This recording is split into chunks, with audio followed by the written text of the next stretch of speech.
Welcome, everyone. I'm Sally Smith, and we're so glad that you're here today for Stop, Look, Listen, Warning Signs of Dementia. Closed captioning is enabled. You can click or tap on closed captioning to see the closed caption. Tammy will take questions at the end of the webinar. So if you have questions during her presentation, go ahead and type them into the chat. I'll make a note of them and she can cover them once she's done. Please advance the slide. And it's my pleasure to introduce Tammy Anastasia. She's a dementia consultant, educator, and speaker. She's also the author of the acclaimed book, Essential Strategies for the Dementia Caregiver, Learning to Pace Yourself. Tammy holds a Master of Arts in Counseling, a certificate in Gerontology, and a certificate in End of Life. She's also a certified senior advisor. For more than 30 years, Tammy has provided counseling services, dementia guidance, emotional support, and care strategies to family and professional dementia caregivers. She also facilitates twice monthly support groups. Please join me in welcoming Tammy. Thank you, Sally, and thank you everybody for joining us today. Today I'm going to begin my presentation by clarifying what dementia is. Dementia is a term, a general term that is used to describe people who have cognitive impairment that interferes with daily life.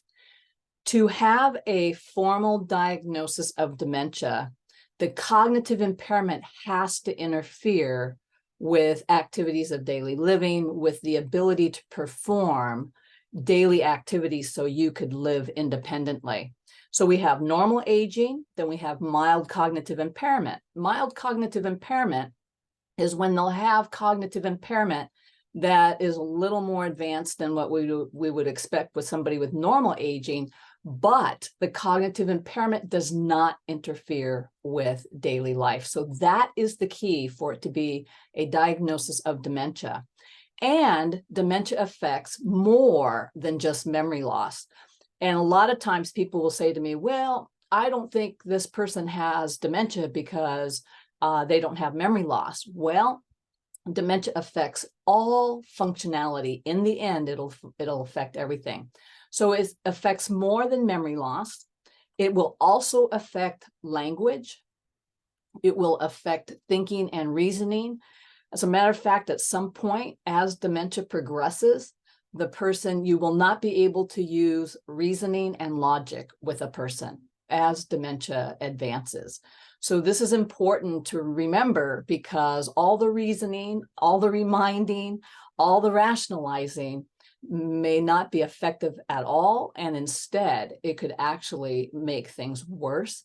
So keep in mind that dementia may start off with just memory loss, but you're going to see it progress in all different functionalities. So you're going to see language impaired. You're going to see thinking and reasoning impaired. You're going to see changes in their personality. You will also see they might have impaired judgment. People living with dementia are classic and are super vulnerable to elder abuse.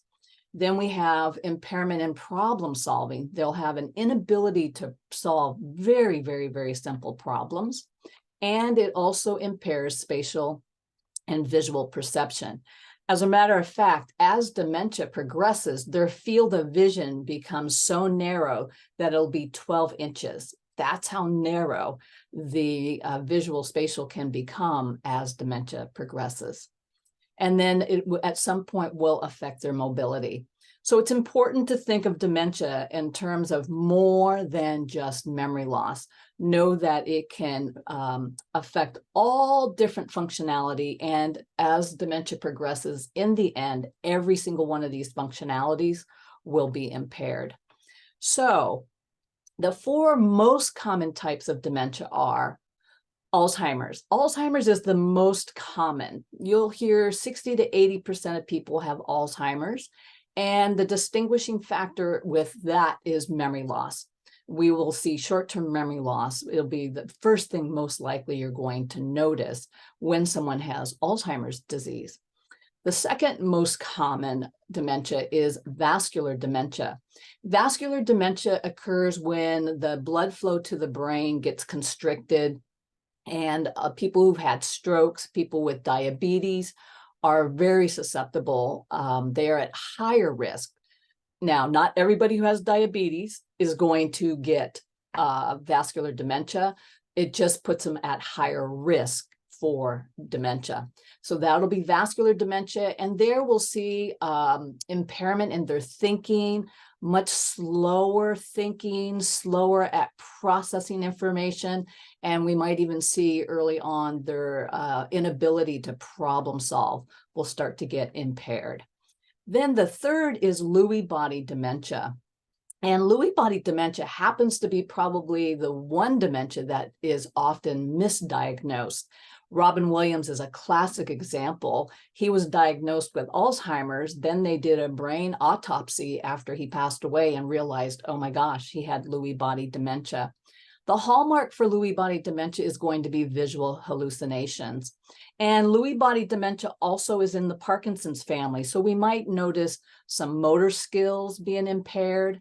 So it's just good to know each one of these types of dementia, a lot of what dementia is going to be dependent on what part of the brain region is impaired. And so this is why we talk about the different types of dementia. There's actually 100 different types of dementia, but these are the 4 most common that you hear about. Then the fourth one is frontal temporal dementia. And with frontal temporal dementia, we're not going to see memory loss as one of the first symptoms. Memory loss for people with frontal temporal dementia is often towards the end, but what we will see is personality changes, behavior changes, and they'll have difficulty with executive functioning skills such as organizing, scheduling appointments. And Bruce Willis is the one that has been diagnosed with temporal. And notice he had aphasia, so he lost his ability to speak. And also with frontal temporal, we'll see a lot of impairment in language ability. So these are the 4 most common types of dementia, but do keep in mind there are over 100 different types of dementia. So let's talk about what are some signs of normal aging.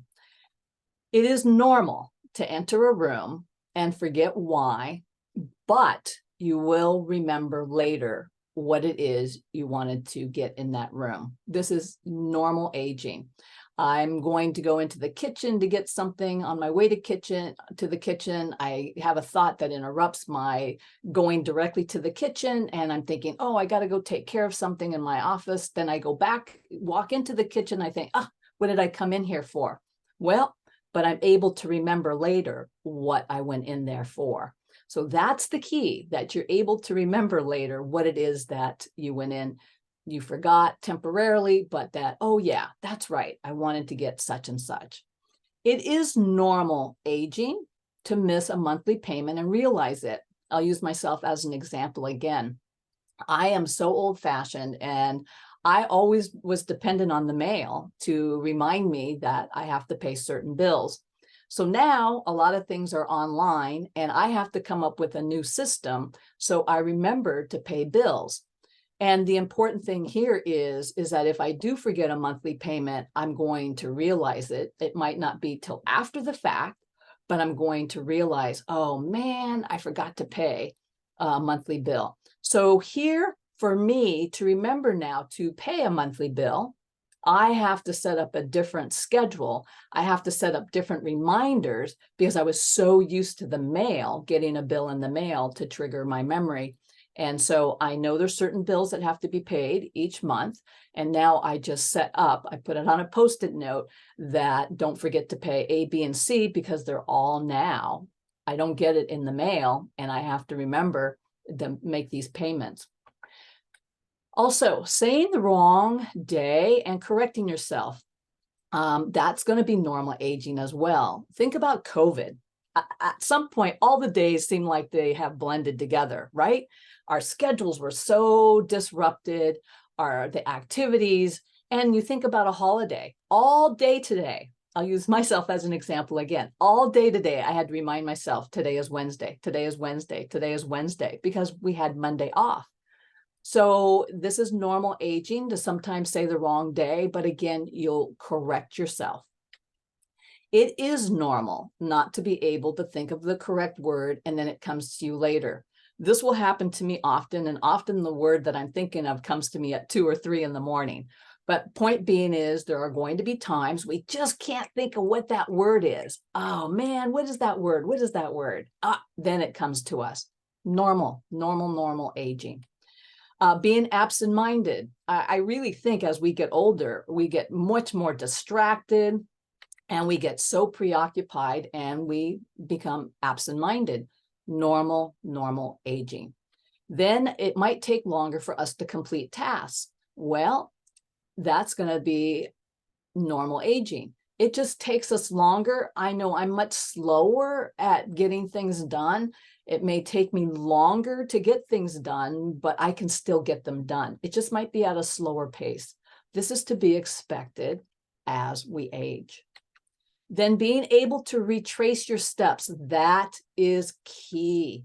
So go back to, I forgot something, I wanted to go get something in the kitchen, and I'm able sometimes to retrace my steps, will jar my memory. Oh yeah, that's what I wanted to get. So being able to retrace your steps, that is key, and that is a sign of normal aging. And being able to recall and retrieve information. You might be slower at it, but you're still able to recall and retrieve information. It is also normal to recognize familiar people, places, and items. So, what are signs of cognitive impairment? What are the distinguishing factors between normal aging and cognitive impairment? Distinguishing factor is going to be memory loss. And when we talk about memory loss, we are talking severe memory loss in terms of not being able to remember things that were said and done minutes or seconds ago. We're not talking about, oh gosh, I forgot this and then I remember later. And often people with dementia are not even aware of their memory loss. Early on, they might become a little concerned, but as it progresses, they'll have no realization that they have short-term memory loss. So this memory loss is really immediate. You tell them something, they have no recall. I hear this a lot in my private practice, where the husband or the wife, the spouse or adult child will say, oh, hey, we're going to go to this party in 40 minutes or in an hour.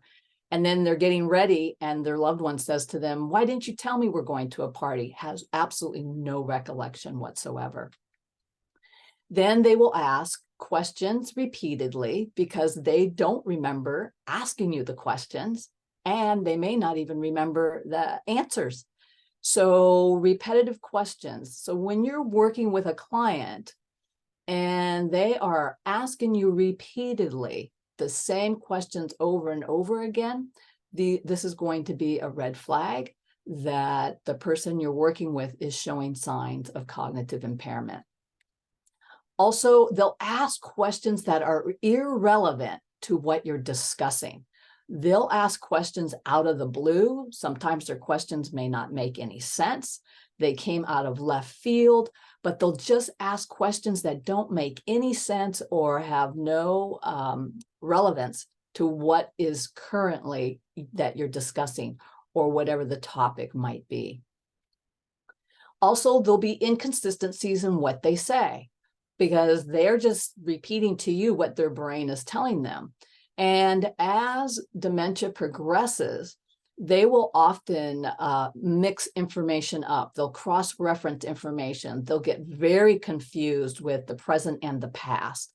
So you might notice some inconsistencies in what they say, which becomes very challenging as a professional to try to figure out what is reality and what's not reality. But inconsistencies is going to be a major red flag as well. Also, they'll fixate on a situation and you will have difficulty redirecting their attention. I'm often called to do an assessment on a person living with dementia. And many times people say to me, especially private caregivers, family caregivers will say to me, I don't think my loved one is advanced as you may think. Would you come out and do an assessment? So I'll go out and do an assessment. And one of the tricks that I do is I will stay in that person's reality as long as they want to stay in that reality. And then every once in a while, I'll try to bring up a topic or I'll try to redirect them and they can't go there. So I'll give you a really good example. So there was a gentleman I went to go and see. And boy, if you wanted to know anything about the road constructions, he could tell me verbatim what is wrong with the roads, how they need to be fixed. And the family's just so impressed. Look at my father. And then the minute I try to redirect him, ask him a question out of his comfort zone, he could not follow anything that I had brought up. So in their comfort zone, and they stay in what I call the loop that is very familiar for them, they can sound very reasonable. They can sound really intelligent. They can sound really, really good. But the way to determine is, can they follow you? Can they engage in a conversation outside of that loop, outside of that comfort zone? So that's one of the tricks that I use when I go to do an assessment. And then they'll repeatedly misplace documents. You had a will done for them and you've given them 5 copies, you've given them 6 copies, and they will repeatedly call you and say, could you send me a copy of the will? Can you send me a copy of the trust? Or you're a financial planner and you've provided the documents that they need. They will constantly misplace the documents. And then they will call you repeatedly and won't remember talking to you, will have no recollection that you had a conversation with them. And they may ask you here again the same question over and over again. Or again, maybe they've misplaced the documents. But they will call you repeatedly and have no recollection. And you might say to them, well, we talked about this. I've given you this umpteen million times. And they won't have any recollection. And then they will not be able to follow or process the information you are sharing with them. They may nod, they may be able to show some interest, but can they really follow and process the information you're sharing? If they have cognitive impairment, dementia, chances are they're not going to be able to follow or process that information that you're sharing with them. So sometimes it's kind of nice just to sort of say, listen, I've spoken a lot and I just want to make sure, do you make sure you understand the things that we've discussed today, and you might want to see, are they able to answer that? And then they'll get confused about appointments. Scheduling, executive functioning becomes incredibly non-existent as dementia progresses. You'll find they'll get very confused about appointments. Sometimes they may show up at your office when you least expected. There was no appointment. And then the appointment time, they're supposed to be there. They're nowhere to be found. But this will be, again, another red flag of cognitive impairment, severe enough that it interferes with daily living. And then they'll get lost, especially if they've been to your office several times, and then all of a sudden they just don't remember how they got there, or they get lost getting there. This is different than us getting lost and going to a place for the first time. This is different than us driving and we're kind of just daydreaming and oops, I just passed the exit that I was supposed to take. This is different. This is that I have been to your office so many times. This is that I have traveled this frequently, and I get lost going to or from the home and or to the office. So that's the difference. It's that it's severe. It's not that, oh, I was daydreaming and there goes the exit and I realize I missed the exit. They literally get lost. I have clients here with me and they'll say, oh, Tammy, excuse me, I've got to take this call from my wife or my husband. They're at the mall and they don't know how to get home. So when that starts happening, that's when we talk about, okay, we're going to have to do something about the driving. And then you'll also notice changes in personality, and the changes are pretty abrupt. For example, someone who's always been very calm, easygoing, really just sort of laid back, all of a sudden is agitated, gets very angry easily. But the changes in personality are going to be like, wow, what's wrong with this person? This isn't the person I know. It's really, really, really out of character for them. And someone grooming, someone who's very well groomed, all of a sudden comes in and their hair is a little bit not the way it is. They're not dressing the way you normally see. All warning signs and red flag. Personal hygiene. That is one of our first clues, because their personal hygiene, as I just mentioned, will be affected, because a lot of times they don't think they need to shower. They don't think their clothes are dirty. They don't know that they may smell. So what you want to keep in mind with all of these warning signs is that most likely a client isn't going to exhibit one. There's often going to be a couple signs. It's not, you're just not going to see memory loss. You're probably going to see memory loss and the repeating questions, and they may be calling you frequently. So you're not going to base your, how can I say, your suspicions aren't going to be based on just a symptom. It's most likely going to be based on, you're going to see several of these symptoms play out at any given time. So these are things to look for. And now what becomes kind of challenging is obviously if you have a relationship with a client, it's going to be much easier to determine, right? Wow, there's something out of character with this person. I have some concerns, versus a new client. So with a new client, we have to kind of go exploring a little bit, and we'll talk about a little bit about how to do that. So what are the hallmarks about dementia? Their symptoms will gradually get worse over time. By the time a person gets diagnosed with dementia, they've been symptomatic 3 to 5 years at least. And that's what makes so difficult. When we start seeing symptoms, it's easy to dismiss it to age, because it might be a fluke at first. I have a family member, and I noticed this person was like telling me a story and then totally went off left field. And I thought to myself, oh my gosh, is our family member getting dementia? And so I hadn't talked to that person very often. So then again, the next time I talked to that person, I would say 6, 8 months, same thing happened. And then something else happened. And we were talking, and then couldn't recall anything I had just said in the conversation. Now my brain said, uh-oh, I bet this person might have some dementia. So I called extended family, and I said, listen, I just had a conversation. I just want to give you a heads up. I think our family member is showing signs of dementia. Of course, everybody in the family dismissed it. Fast forward 2 years later, has a full diagnosis of dementia. So their symptoms will gradually get worse over time. And I'm just saying, once you think something might be off, you want to write it down, and let's see now, is it going to progress? Also, again, they'll have behavior or personality changes. If you think something's off, 9 times out of 10, something's off. I want you to trust your instincts. What we don't know, though, is what is off, because there are medical conditions that can mimic dementia-like symptoms.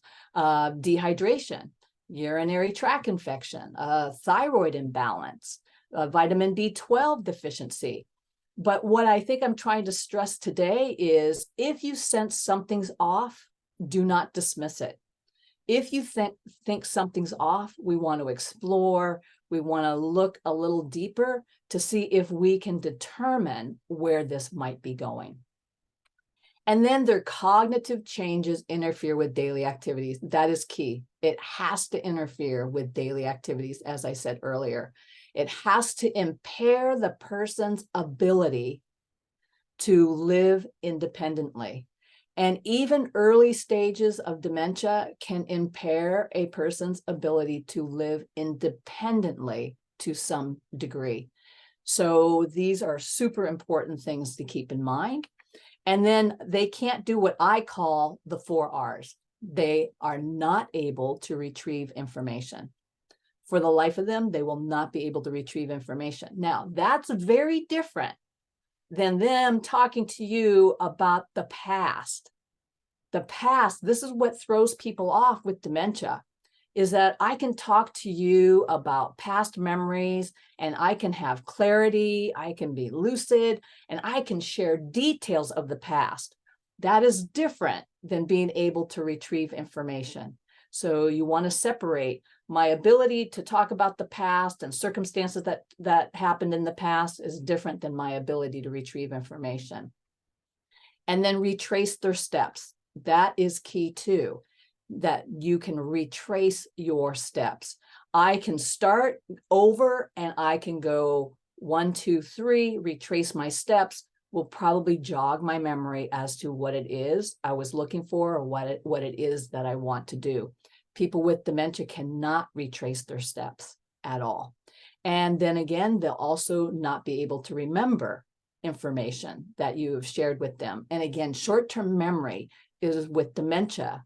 Alzheimer's is what you're going to see first. Short-term memory loss, cannot remember things that were said or done 15 minutes ago, 3 minutes ago, 5 minutes ago, 20 minutes ago. And then at some point, they're not going to be able to recognize familiar people, places, or things. As a matter of fact, familiar items become unfamiliar. I have a client right now, and she is digging in the backyard with a spatula because she thinks the spatula is a shovel. So when they're unable to do the 4 Rs is really, really, really the best way to determine this person that I'm working with may have cognitive impairment to the point that it is diagnosed as dementia. So pitfalls to avoid when you get a sense that the client or the person may have cognitive impairment, dementia, you really do want to avoid arguing, rationalizing, correcting, and explaining to them.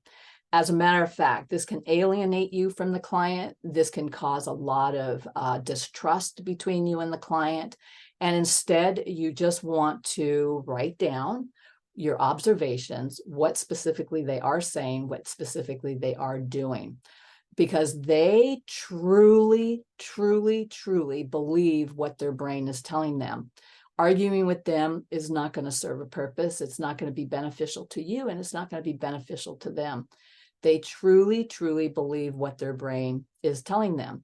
So let me have each one of you think. Let's say you firmly believed in something, and I came along and I started arguing with you. I started correcting and I started telling you that you're wrong. You shouldn't think that way. You shouldn't feel that way. At some point, you're not going to like me. It's no different for people with dementia. If they truly, truly believe what their brain is telling them, then arguing, rationalizing, correcting, and explaining to them will most likely alienate them from you. And then you also do not want to be forceful or insistent. Here again, you just want to take a good observation. What are you observing? What are you hearing? What are they saying? What are they doing? And more or less just sort of let them be, and just you write down what you're observing, what they are saying. You also want to avoid reminding them that they forget. That's kind of like pouring salt into the wound. And people will often say to me, I'm worried I'm getting dementia. And I'll say, well, why are you worried that you're getting dementia? Well, because I forget this and I forget that, but they're aware that they're forgetting. So reminding them, a person with dementia, that they forget and they have no clue is not going to be advantageous either. So matter of fact, I would say 60 to 80% of people with dementia are not aware of their limitations, not because they're in denial, but because of the damage that's being done to the part of the brain, which is the frontal temporal lobe and the side temporal lobe. So if there's damage in the frontal lobe or the temporal lobe of the brain, no amount of convincing them, no amount of reminding them is going to get them to see what they cannot see. So keep in mind, there's no point in reminding them that they forget. They will tell you that they're concerned if they're forgetful. So when I see this, I'll say, well, tell me more about it, because most of us get really freaked out. Oh my God, I forgot something. Am I getting dementia? No, most likely you're not, unless you fall into the category of all those warning signs. And then avoid rushing them. I always tell my private clients, the last thing you want to do, or if you ever want to get someone mad with living with dementia, is try rushing them. So I often will go, and I have a few clients who have dementia, and I go to visit them and I take them out and I provide the cognitive and the physical stimulation. So the first two clients that I started working with and doing that with, I noticed when I went to go pick them up to go out, they had this ritual, and we had to go through this ritual. And believe it or not, for these two clients, it was counting napkins. They had stacks of napkins in their apartments, and they were living at a care community.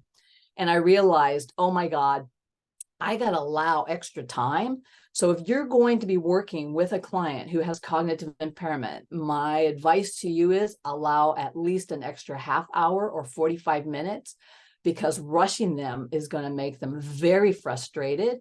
And you just don't want to do that if you can prevent it.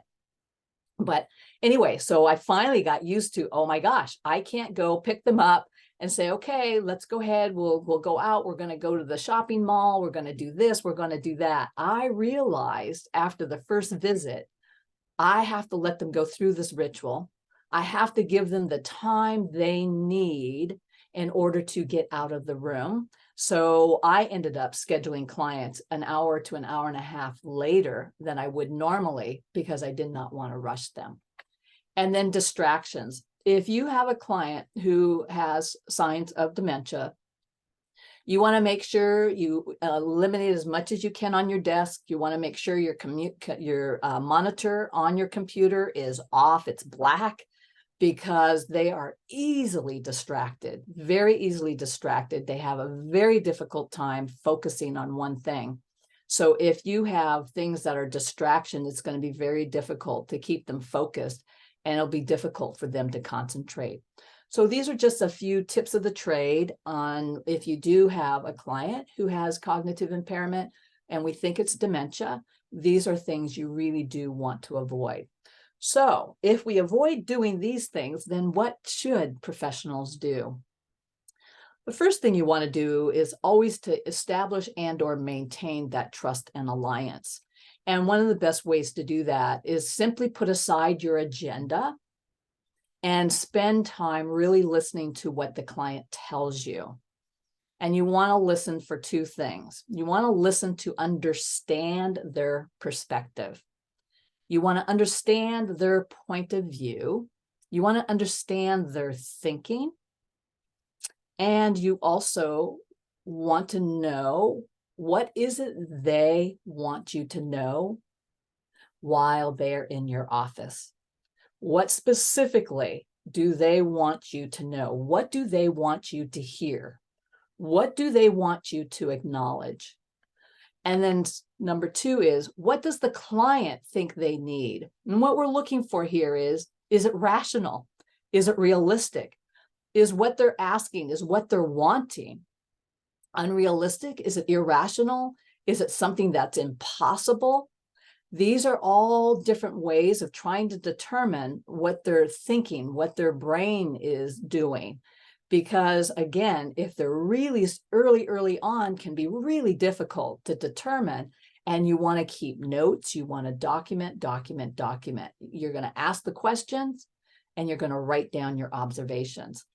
So step 3 is to figure out where their brain is. You want to ask clarifying questions. You want to ask reflective questions. For example, is there anything specific I should be aware of? Has anything happened lately? Has anything changed lately? Is what they're sharing with you kind of something that's odd, something we would expect, something that just sounds totally out of character and unrealistic. One of my favorites is, especially early on, these, by the way, these questions are for people who are in the earlier stages. Some of these you can't ask when they're in the middle stage, but by then you're going to have a sense that they have a diagnosis of dementia. Can you tell me more about? I love that question. Can you tell me more about? What I want is to get as much information out of them as possible. I'm looking at their ability to process information. I'm looking at their thinking. Are they thinking rationally? Are they thinking irrationally? Are they thinking in clumps? Are they thinking one thing and then the next thing they're saying something totally opposite? Are they easily distracted? Can you tell me more about? Flush out, get them to share with you as much information as possible, because this is going to help you determine where is this person at. Also, who have you talked to about making this decision? This is important. Is this something that just came up all of a sudden? You know, one of the symptoms of dementia is they get paranoid. But there's also this reality with elders, and it's called elder abuse. So now I've got to try to figure out, did somebody put this in your head? Is someone trying to take advantage of you? How did you come to this decision? These are all things I'm trying to sort out. And then at some point, I want to know who would be a good person for me to contact if I have questions or need additional information. They'll sometimes say to you, well, I'm the best person, but you might say, well, there's more information I may need to gather. I may need to get a hold of the CPA. I may need to get a hold of the elder law attorney. Here, what I'm trying to find out is, who can I tell that I'm noticing or I have concerns about your loved one? Who is the person I can reach out to give them a heads up? This is what I'm observing when this person's in my office. So there again, number 4 is to document. I cannot stress enough as a elder professional the importance of documenting your observations and their responses to your questions.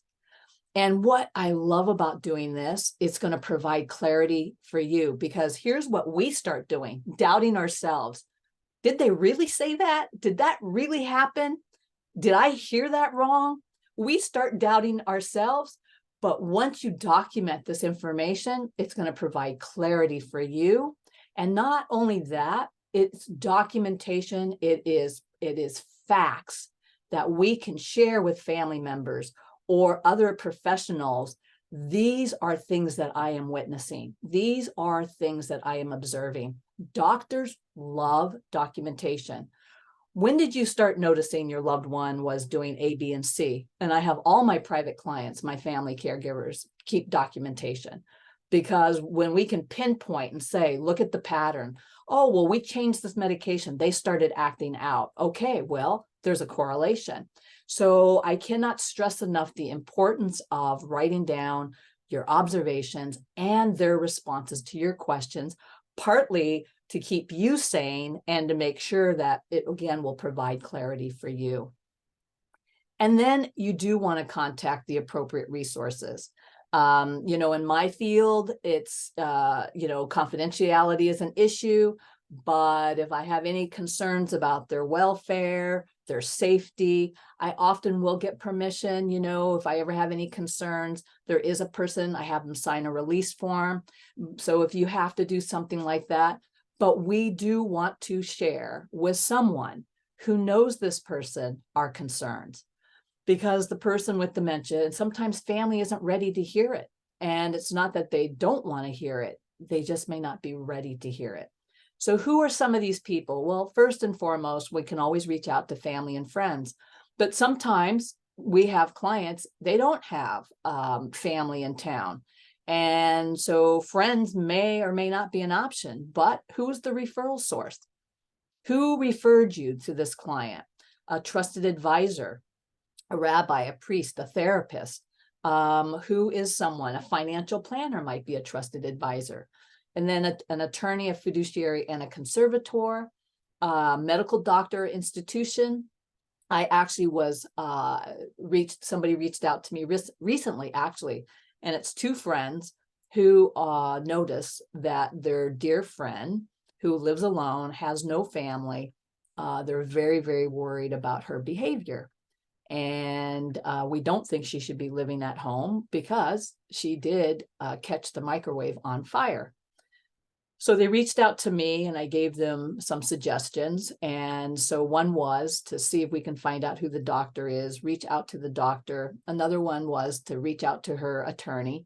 So again, what I'm suggesting to you is it is really, really important to bring to somebody's attention your observations. Now, if people are aware of it, great. But it's really important that we bring to people's attention. If you have some concerns, we want to let those people know. Dementia consultant like myself, you can always reach out to. And of course, APS Adult Protective Services. However, they're inundated and their plate is really, really full. But sometimes we just need to go on record that we called them because God forbid if something does happen and you're aware that they have some cognitive impairment, it's just a nice way to protect yourself as well. And then again, as always, professional guidelines to keep in mind, confidentiality, ethics, and elder abuse. So in closing, I am going to read this quote out loud, and I would love if all of you would read this quote with me out loud, and then I will turn this back over to Sally, and then we'll do questions at the very end. So on three, would you read this with me out loud? 1, 2, and 3. One person caring about another represents life's most significant value. Thank you all for what you do professionally to help people and elders and families who are caring for a loved one with dementia. So next, I am going to turn this back over to Sally. Thanks so And much, Tammy. Um, so, just a few words on how Tammy might be able to help you as professionals. She does professional consultations, one-on-one caregiver counseling and coaching. She does dementia in-service training for professionals, as well as family counseling and coaching, emotional support and guidance for professional caregivers. She presents on caregiver strategies and techniques, does dementia care plan development, and as she mentioned, she does on-site consultations and assessments, and also provides cognitive and physical stimulation for those with dementia. So when might you need Tammy services? If you're working with a family who's in conflict, if you have questions about a client, or if you're dealing with a difficult client, maybe your client needs cognitive or physical stimulation. Maybe you need an assessment to determine if someone has cognitive impairment. Perhaps appropriate resources and referrals are needed, and Tammy can help with that. If your staff needs dementia-specific training, Tammy does a lot of trainings and can be helpful in that arena. And also, caregivers aren't the only ones who struggle, right? Staff members can struggle with burnout, with stress, with depression, or with grief, and Tammy can help them navigate that journey as well. And we did do a drawing for a free 30-minute consultation, and the recipient is Mike Bascom. So congratulations, Mike, and I will send you an email and let you know how to book that. And finally, I've dropped the link into the chat. Oh, there was a question, geographic limitations. Tammy works with folks throughout the US, and in the Bay Area does on-site and in-person visits. Tammy's book is available on Amazon and Audible, and if you haven't gotten your copy yet, please do so. If you're interested in getting bulk orders of the book, please hop on Tammy's website. There is a place to order bulk copies.